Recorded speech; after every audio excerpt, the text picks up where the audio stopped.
It was November 1st, 1984, just after the sun had set on a day which had been overcast since noon, and therefore the darkness settled in quickly and unobtrusively, the way an actor sneaks into the preview of their own movie shortly after the lights have been dimmed. Four girls from a Catholic high school located south of Kansas City, just a few miles from the Kansas-Missouri border on the Show Me side, were on their way to a Halloween party that had been delayed a day so not to intersect with other parties which had not been so flexible or understanding that the last day of October was a really busy day for parties. They had ventured into an area which took them into the Kansas side of the border and were trying to find an address on the gravel roads which make up the majority of the area south of the Kansas City area along the border.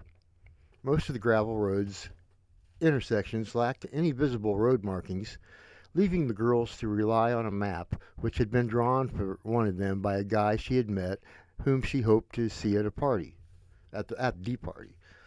Her name is Montana. She's the older sister of the other girl in the front seat of the four-door pickup truck, whose name is Sherry. Their last name is Townsend. They each brought a friend that is riding in the back seat of the truck. Tana's friend is Kelly McAllister, and Sherry brought her friend Sarah Miller.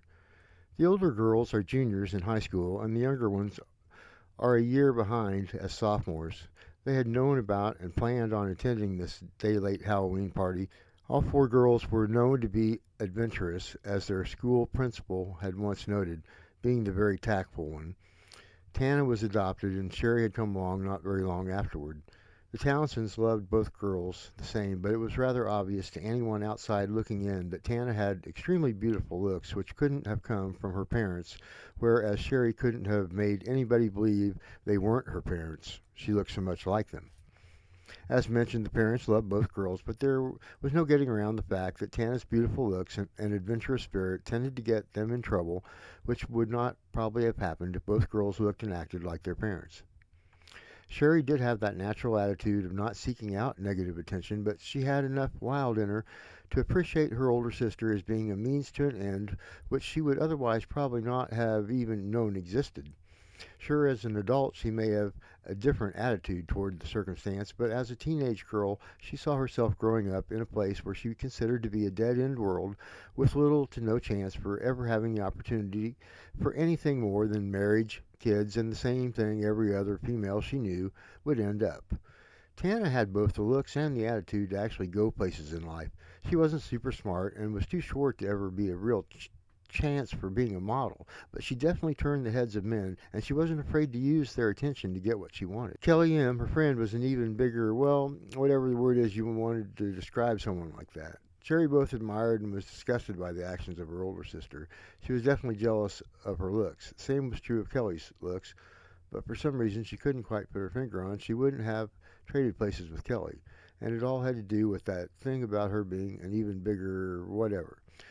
In some weird way, Tana had class about her approach to life, a sort of I dare you thing, whereas Kelly was less subtle and she had an edge which seemed desperate, or on the verge of. You could see the difference in their eyes. Sarah M., on the other hand, was a lifelong next-door neighbor that conveniently was the same age as Sherry. As it turned out, both girls were somewhat plain, and both had the sort of personalities which were accepting of their places in life, and because of that, they just seemed to fit in wherever they found themselves, which, thanks to Tana, was often places they never expected to end up.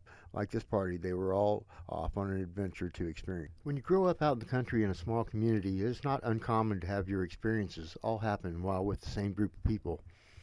The four girls who were coasting down a dark gravel road with no other cars or signs of civilization anywhere in sight had made similar trips together, usually while headed toward the city for some reason. Usually they were going shopping, but they also liked to go see a movie once a month, if not more often. On those trips into the city, especially on the way back home, the girls would have the inside light turned on so they could see whatever the other had bought or how their new haircut looked, things like that.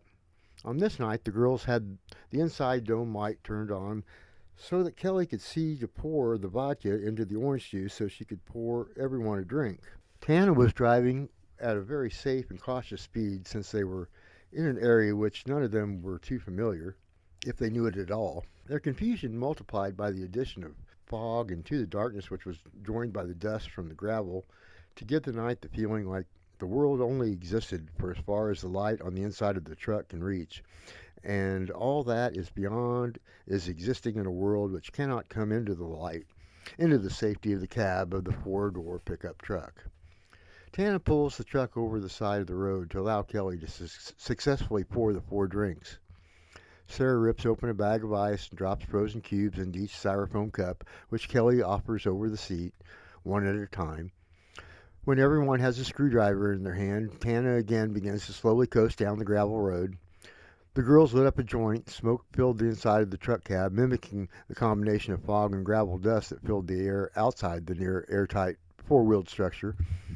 The light inside the cab was left on since Tana was driving slow enough to allow her to react to anything the glare of the inside light might have hidden for any extra amount of time. They laughed and talked about things important only to teenage girls, and every once in a while they would show some attention toward the map they had been given and to whether they were on the right path. The girls decided that they were having a good time, so as long as they didn't come to a fork in the road, so to speak, then they were guaranteed to not get lost. They had a full tank of gas, so it was really just a matter of how far they would have to backtrack. They did eventually decide that maybe they were going the wrong way, and just when they started to look for a place wide enough in the road to turn around, they crossed over a highway.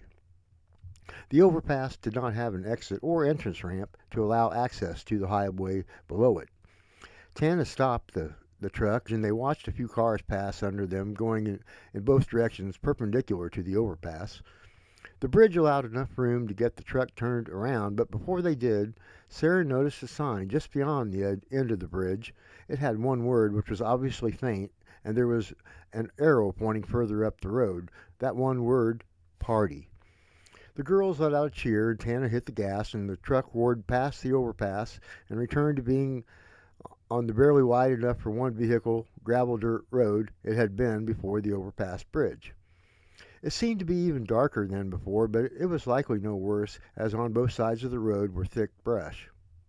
"Look out!" Kelly screamed, as suddenly, out of the blackness, came the stumbling body of a big buck, white-tailed deer, right in front of their pickup. Tana slammed on the brakes, as the girls all were thrown forward just in time to see the stumbling body of the big buck, and then they noticed there was a severe cut on his neck. It appeared a lot of blood had been lost, possibly due to the cut being deep enough to have sliced into the animal's jugular. It gave no apparent notice to the truck or its lights as the big beast rambled past the front of the pickup, and then it stalled for almost a full minute, maybe building up strength, before it jumped into the thickness of the brush and disappeared out of sight. Tana pulled the truck back into a better position on the road and then came to a stop to see if everyone was okay. Nobody was hurt, and they all let go a nervous laugh, and a discussion began about what could have happened to that deer to have caused it to look so close to death. The popular conclusion was that it had gotten its neck caught up in some barbed wire situation, which resulted in the animal nearly losing its head. The girls also discussed whether to go on. At this point, it seemed rather clear that they had missed a crucial turn at some point, and were now on a gigantic wild goose chase. Yes, they had seen an old, faded sign stating a party was ahead, but now they had went another couple miles, and there was no sign of anything positive ahead of them. They began to once again look for a spot which would allow them to turn around comfortably. They had went probably another couple miles when Kelly spotted another faded note. This one stated if you were here for the party that you should turn off your lights and drive forward slowly for 10 seconds, and then you could briefly use your lights again to find a spot to park. Though none of the four girls thought they were going to find a party going on, it was still interesting, and since they still needed to find a roomier spot to turn around, why not? Tana killed her lights and drove the truck forward, waiting the 10 seconds prescribed. When she turned the lights back on, they realized they were still on the gravel road, and that it had not changed anything to have cut their lights out and moved forward. Or at least that was the impression the circumstances presented. There was really little choice but to continue up the road, however. Almost immediately they began to see there was something ahead besides just the road. In fact, the closer they got, the easier it became to see that there were in fact three things ahead. The first was a break in the way the road was set up. Sitting just off the gravel road was a salt lick, which was currently being visited by a female deer of adult size. When the lights from the truck illuminated the doe, she bolted past the salt lick and down an embankment that suddenly the animal's head just flopped backwards on itself, while the momentum of its escape carried the now nearly decapitated beast's body on down the embankment, where it tried to right itself, and then the deer fell over dead, its now lifeless left eye staring up toward the stars. All four of the girls screamed. Tana let the truck roll past the incident, which proved to be a blessing because it helped having things no longer illuminated by the peripheral glare of the headlights.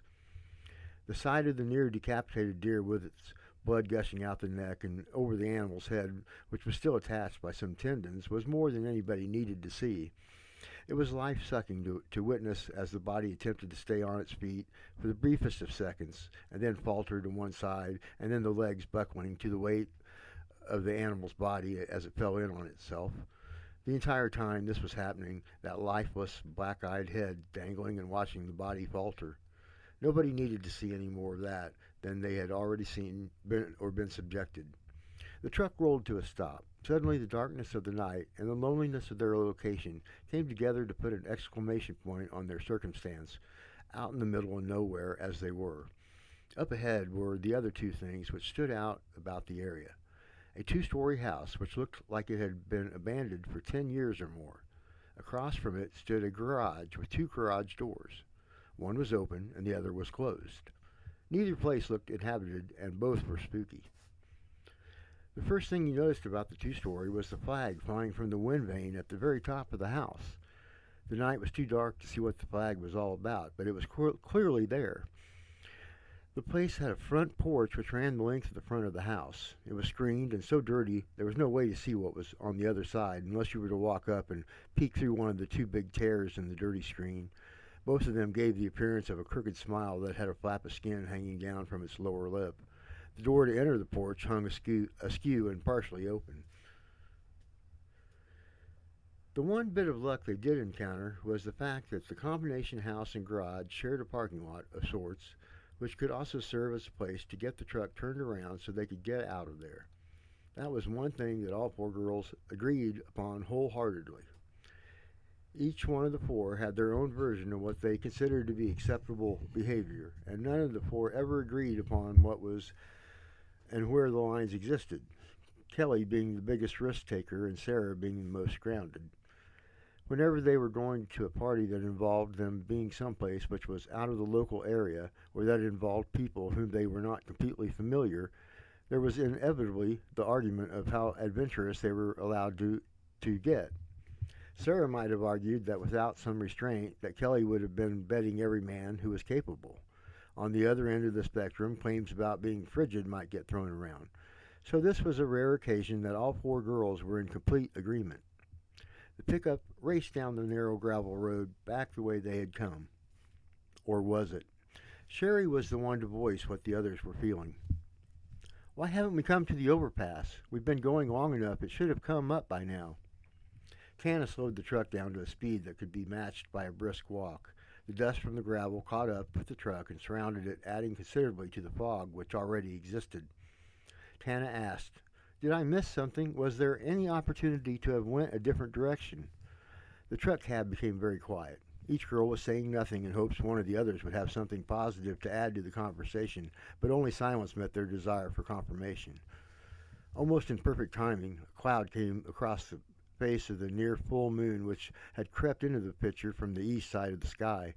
It had been so insidiously sneaky that the illumination it was providing arrived absolutely unnoticed until the cloud had stepped in front, and then the shadow from that cloud made it very noticeable. Incredible how the night had become somewhat more illuminated, only to have it taken away in a much more abrupt fashion, adding further to the fuel to an already spooky evening. Then Sherry saw something tall, big in fact, move about half a football field's distance behind the truck. She happened to catch a glimpse as the truck brake lights flickered on then off, a result of Tana keeping the truck to a slow walking speed. "Speed up," Sherry ordered her older sister. There was something behind us. It moved across the road from the thick brush on the one side to the thick stuff on the other, and it was big, it was tall, and it was fast. I only caught a glimpse of it because the brake lights were only on for a second, and by the time they flickered back on, nothing was there. but I know I saw something. Just keep the truck moving fast enough. We don't have to worry about it jumping into the back, okay? Tana recognized sincerity in her sister's voice and did as she was asked. I get it, and now we're cruising at a speed of about as fast as anybody'd want to be going on a road like this one. But if we are going the wrong way, then we're doing it at a much faster rate than before. So we need to make sure we're going the right way. Anybody have any idea if we are? Sarah sighed and said, maybe we've gone far enough we can slow down again. Let's see if we can't figure this out. I mean, by now, for sure, we should have crossed the overpass, and it's nowhere in sight. So somehow, some way, we are on a road which we don't know where it will take us. The combination of seeing the deer nearly decapitated, then discovering that they may be lost, and finally the threat of something big, to use the words of the witness, were enough to curb everybody's drinking, at least until they got back on familiar ground. Tana had the truck slowed down again to about the speed of what a man could run. The girls searched the area for any signs of where they were at, or for directions pointing towards some kind of civilization. There was nothing but the thick brush on either side of the gravel road and the darkness beyond the reach of their truck headlights. As the night was leaving infancy behind, the harsh cold of an early winter's bite announced itself, and what had been just fog earlier was quickly edging its way toward being a frozen concoction known as black ice when on asphalt. On the gravel road they were following, there was little chance of road conditions becoming dangerous, but it was something to remember, and if and when they got back out on the blacktop road. Tana was leaning forward, trying to see through the fog, when out of the darkness came something which struck the windshield of the truck. It hit hard enough to send pieces of what had been thrown into the air, revealing a nasty break into the windshield. Tana was caught completely off guard, and her natural reaction was to throw her head backwards out of the path of the incoming vessel of destruction. Kelly was in a better position to view what had determined had been a rock about the size and shape of a small dinner plate, only thicker. She said the rock came in like you would expect a frisbee to arrive. It struck the windshield and then bounced off in the direction of the driver, which explained Tana's quick jerk of her head backwards. Both Sherry and Sarah had their attention behind the pickup. They both saw tall figures moving in the dim glow of the truck's taillights. They seemed to ooze out of the brush alongside of the gravel road. Go! Both the occupants of the back seat cried out in unison. Tana punched the gas, and the truck spit gravel behind it as once again began to run down the narrow gravel road at a pace which was too fast for someone who didn't know what to expect around the next bend. Wham! Another projectile had struck the windshield, this time with much more force, because they were moving at a much faster pace. Screams filled the inside of the cab, and everything turned to complete chaos as the outside of the truck cab was bombarded by projectiles, most likely rocks by Kelly's observations. One of the rocks struck the pickup truck's side window, causing Tana to swerve the pickup the opposite direction, and for a split second it looked like the pickup was going to hit the brush on the passenger side hard enough to possibly roll the vehicle. But then she turned the wheel the other way just in time. The side of the pickup struck the brush on the passenger side just long enough to scratch the paint up real good, and then the front of the truck was aimed toward the driver's side of the road, which was just as thick with brush. After another overcompensation, the truck found footing, and a wreck was barely avoided. Tana let the truck come to a sliding stop, and then, as quickly as it stopped, the wheels were again turning, and the truck was again moving down the road.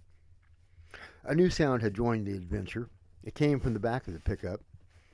Sherry and Sarah were able to conclude it was a rock that had probably bounced off the windshield and into the truck bed, where it had then began to make a lot of racket bouncing around the metal truck. Everyone was really and understandably upset.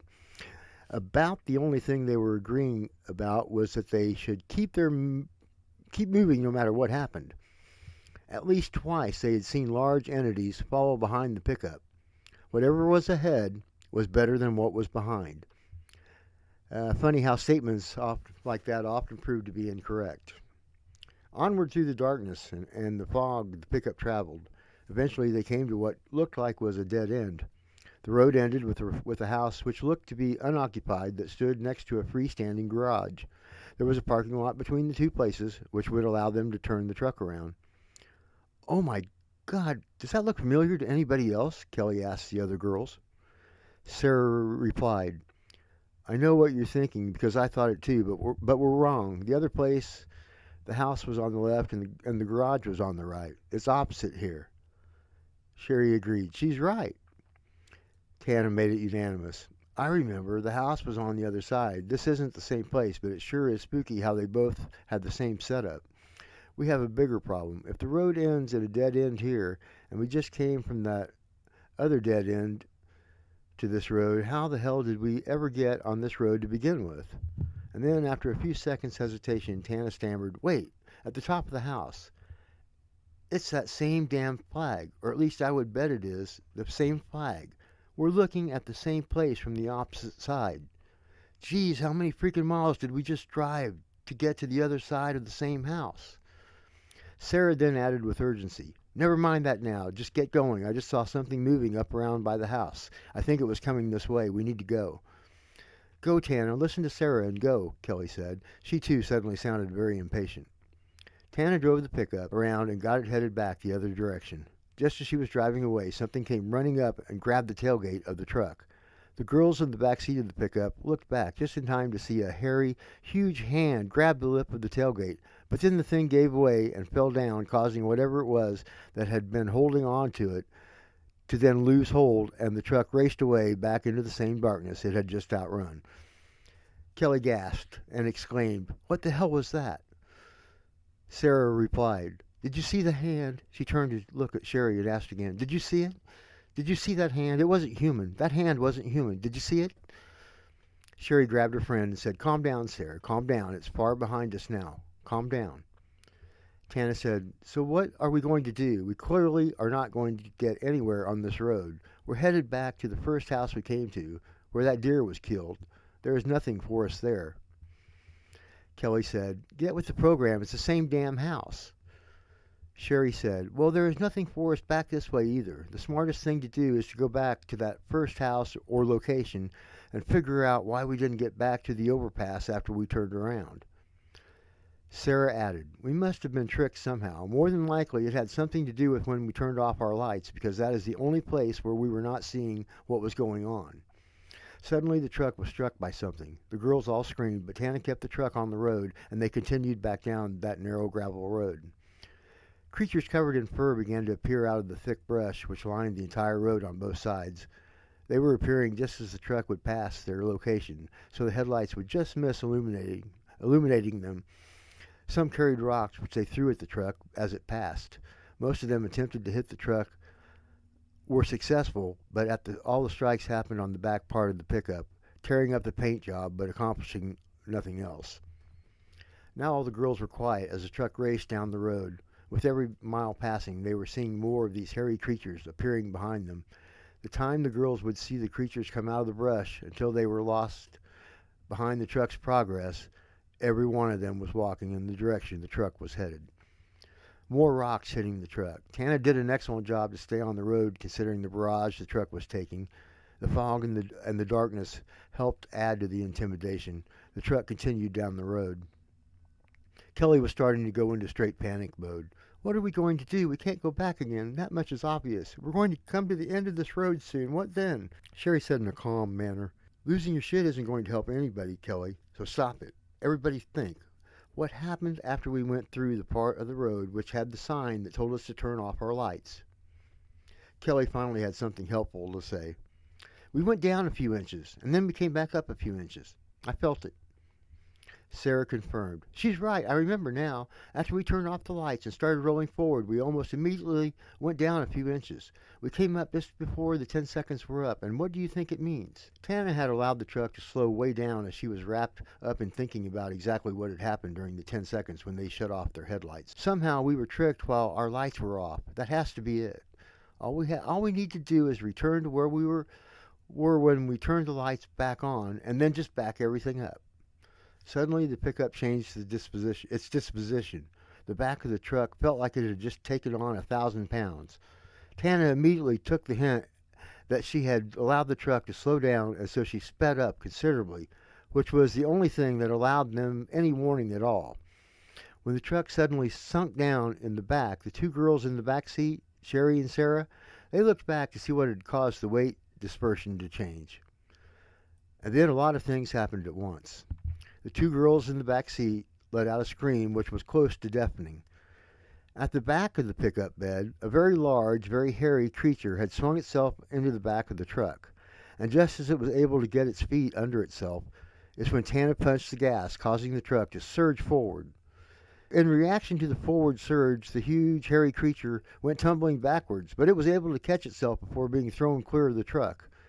The creature stood back up and was trying to regain its footing when Tana slammed on the brakes. The creature came falling forward while sticking out its huge hands to try and break its fall. Glass shattered all inside the truck cab, which was quickly followed with 4 deafening female screams. Before the creature could even manage to get a hold of the inside of the cab, Tana once again punched the gas, sending the creature stumbling backwards, and this time it went right out of the back of the truck bed. The truck continued to race down the road, away from all that had just happened. Now all 4 girls were crying, but Kelly seemed to be flirting with sheer panic.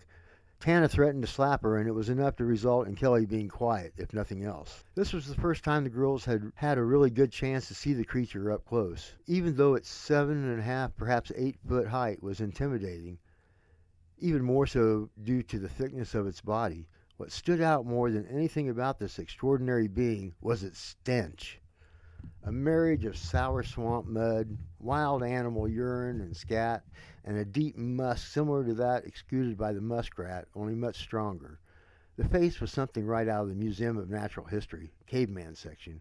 It had a noticeable ridge that ran along what could only be called the world's most untrimmed unibrow, a wide flat nose flanked by high cheekbones, which gave way eventually to slanted shallow forehead that sheltered black beady eyes that were darted this way and that, like the thing was expecting an ambush to happen at any time. The next most noticeable thing about this creature was its hands. You always hear about Bigfoot, about how big an animal is, and sometimes you hear about their aggressiveness, but you seldom hear about how big their hands are. And that other thing that really stood out was how hairy they were. Understand that the hands were abnormally large even for the big frame and long arms to which they were attached. One finger, admittedly perhaps due to the extra hair on it, looked like it was as thick as 3 or maybe all 4 fingers on the girls. The hands looked like they had catcher's mitts for their palms, complemented with long, thick, hairy fingers and thumbs which were located in a position which was unhuman-like. Sherry was bleeding from the broken glass, but it was superficial. She had 2 scratches across her forehead, which looked terrible, but that was likely not even deep enough it would scar. Her appearance added to the chaos, intimidation, and uncertainty of the circumstance. Tana kept the truck at a steady 40 miles an hour. The creatures which were periodically appearing out of the brush all were roughly the same of 2 heights. Some were slightly larger and taller than your average man, and the other group was about 2 feet taller. The girls would have guessed the taller ones were the males. What did they want with the teenagers? Were they tricked into this circumstance out of design, or was it simply a matter of someone not having remembered to remove their party ahead sign, complete with the instructions to turn off the car lights for 10 seconds? That was really the big question. Were the girls intentionally tricked into being on a gravel road, which essentially drove around in a very, very long circle, or was this entire disaster of a night just a continuance of bad luck? Ask anybody who has had a really bad night or day, and they will tell you that from the outside looking in, it might appear that it would be impossible for a circumstance where, for instance, the plane they are flying has engine trouble, so they jump out in parachutes, and then they discover the parachutes have been eaten by mice and will only slow them down during the fall. Then they discover they are directly over a body of water which should break their fall, only to discover it is a shark-infested body of water. They get a late blast of wind which blows them past the sharks, but then they land in a whitewater river situation and are headed for a waterfall. That sort of thing. Sometimes it happens. Naturally, the girls were not focused on the big picture questions, but at some point they would need to be addressed. That is, if anybody survived to pursue such fodder. Tana said, "I have a plan."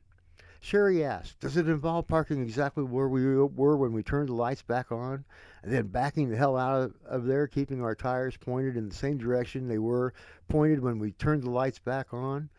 Just trust in what we know is true, and that when we turn our lights back on, we had not made any turns of even the slightest kind?" And Tana confirmed, "Exactly. We do that and see where the 10 seconds moving backwards will take us." Kelly said, "Great. what happens if we back off a cliff? Tana replied, then we won't have to worry about the hairy creatures getting us. I'm pretty sure even Bigfoot won't choose to jump off of a cliff, so take a little consolation in that. She managed to smile, but it was anybody's guess if it was noticed. Those not driving were keeping their eyes peeled for the next round of rocks or perhaps something even worse. Tana concentrated on the driving. Sarah asked, how much time do you think we will have after we arrive before those things are on top of us? Complete quiet. Nobody knew or even had a clue how much time they would have to figure things out. The only sound was that of the wind as it blew through the broken window of the pickup. It had a brisk edge and smelled slightly of hay, a result of the time of year and the fact that all the plants had passed at least a month previous, leaving only their dull, lifeless brown bodies in the wake. This went largely unnoticed, however, since the girls were entirely focused on recognizing the exact spot where they had turned their lights back on when all this started. Kelly cried while pointing ahead. There is the salt lick, see it? Tana slammed on the brakes, signaling she did, in fact, see the salt lick. This is just about where we were at. I remember our lights were pointed almost directly at the salt lick, which means we were not exactly in line with the way the road runs. I'm going to position the truck so the lights are directly on the salt lick. As Tana moved the pickup a few feet forward and then, after turning the wheel a little bit, backing up to mimic the vehicle's position when they turned the lights back on, one of the creatures appeared, and it was coming from the direction where the house and the garage were located. Tana hollered, hang on! She put the pickup in reverse and slammed the gas pedal down, causing the truck to back up at an ever-increasing speed until it began to make a whining sound. All four girls counted backwards from 10, and when they reached 0, they could see the sign telling them to turn off their lights. Only this time they had left the lights to the truck on.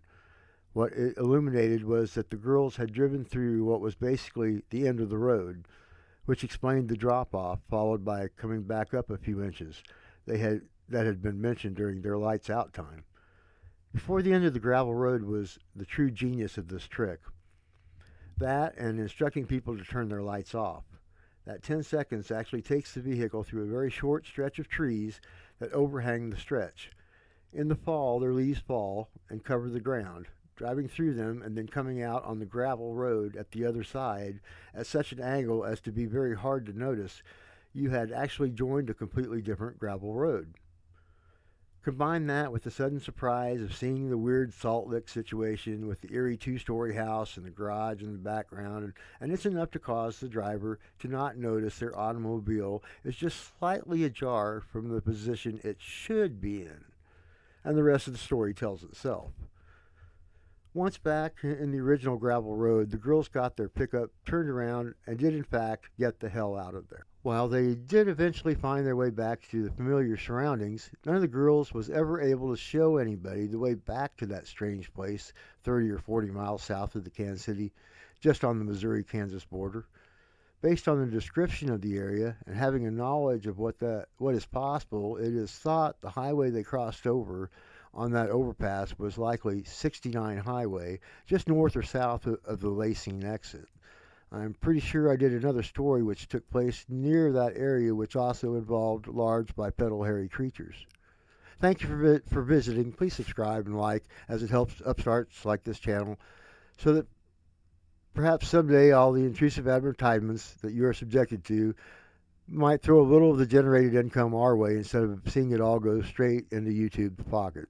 Thanks for understanding. Godspeed to all.